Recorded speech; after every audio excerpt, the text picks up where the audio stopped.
Hey everybody, what's going on? Hey. I gotta say, thank you for letting me talk to you here today.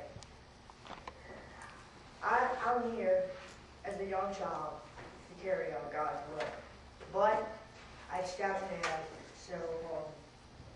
I want to share my story, send my message to as many people as I possibly can to never give up, and about how important it is to a positive attitude.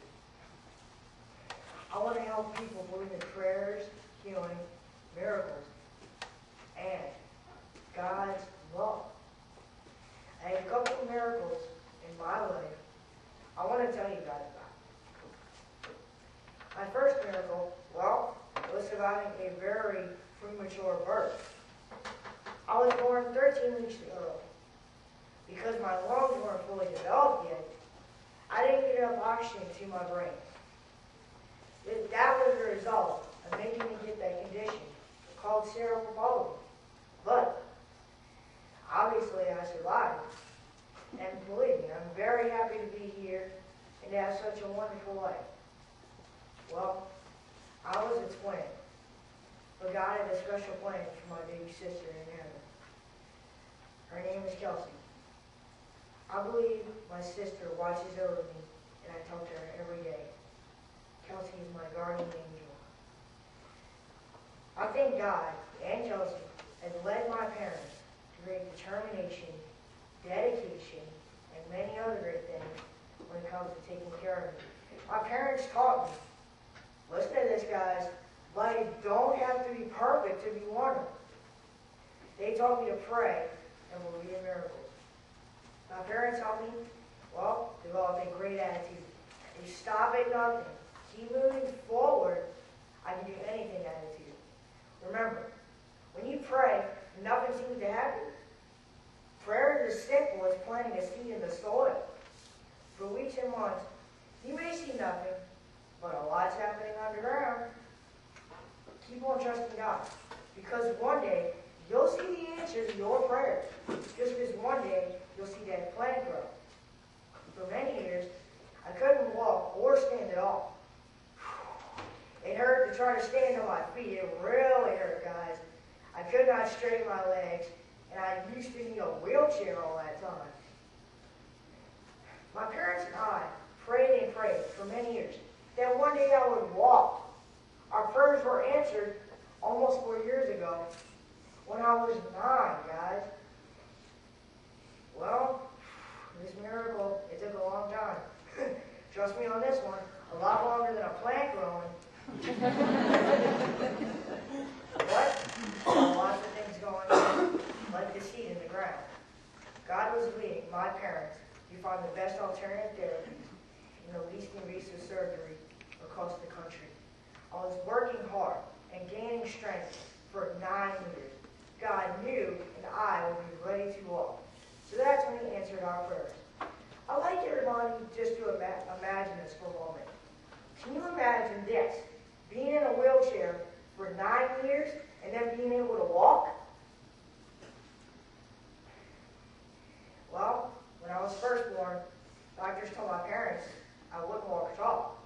Well, they were wrong on that one. They told my parents to just take me home and love me, and not to expect so much from me. My parents refused to believe that I would never walk or talk. Well, I can walk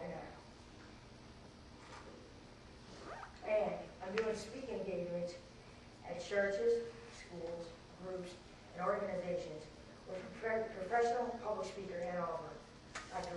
Bauer. When I was not quite the age of 2 years old, get this, I was booted out of speech therapy.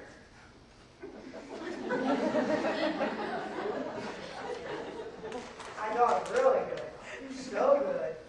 Well, I told the therapist that her legs were sticky, probably.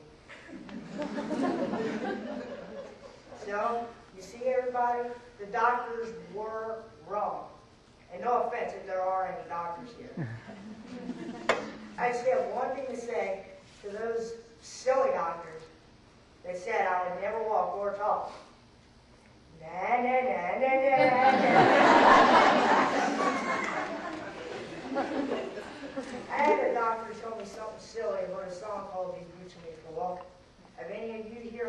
that song?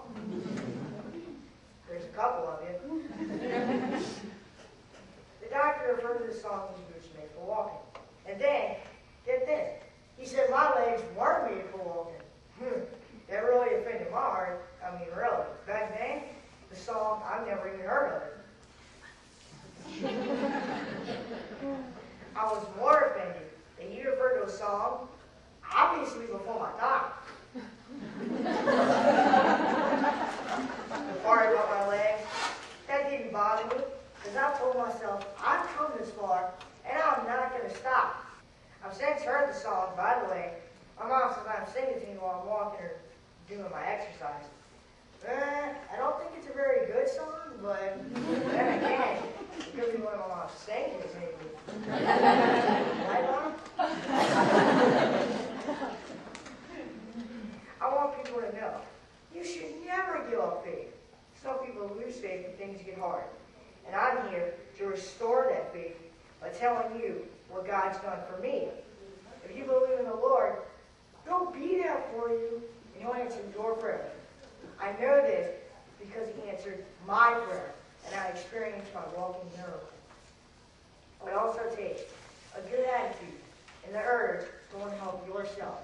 I want to tell you a fable that I read by doing my homeschool work. It's called Hercules and the Wagoner. It's about a farmer driving his wagon along a miry country road. After a heavy rain, the wheels of the wagon sank into a rut. Well, he cursed at it. Then he called Bauer to Hercules to come to his aid.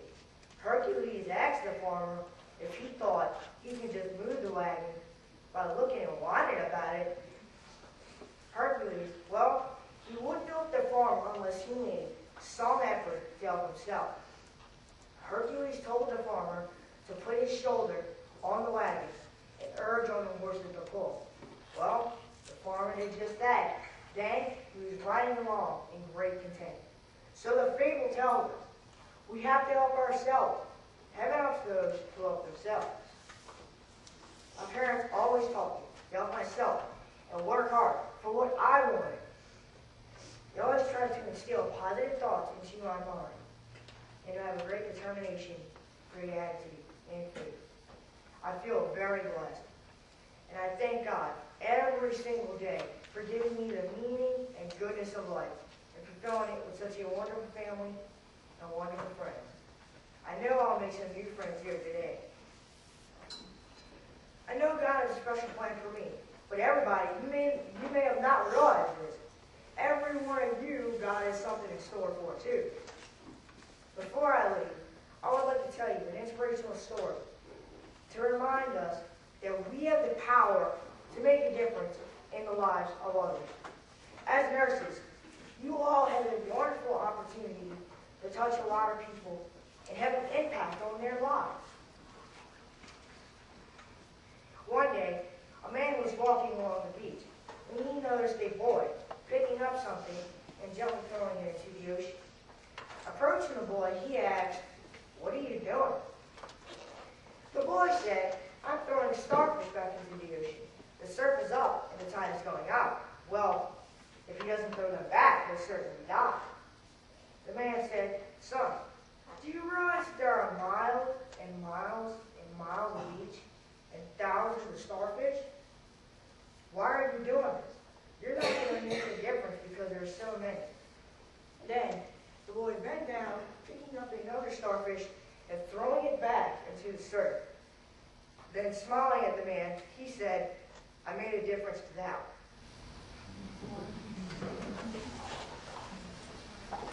Just like the little boy in the story, I want to be a star thrower, and I want to make a difference. That's why I'm here today. I hope I touched at least one of you, and my story helps you touch your patients also. And always keep this in mind. Each and every one of you in this room are star throwers. In closing, I would like to remind everyone of what it says in Isaiah chapter 11, verse 6. It says, "A little child shall lead them." So please remember, this child is a God message to you. Don't you ever give up. Have a positive attitude believe in prayers, healing, miracles, and God's love. And all of you out there, be star-throwers. Thank you, and I hope that you enjoyed listening to my story, and may God bless you.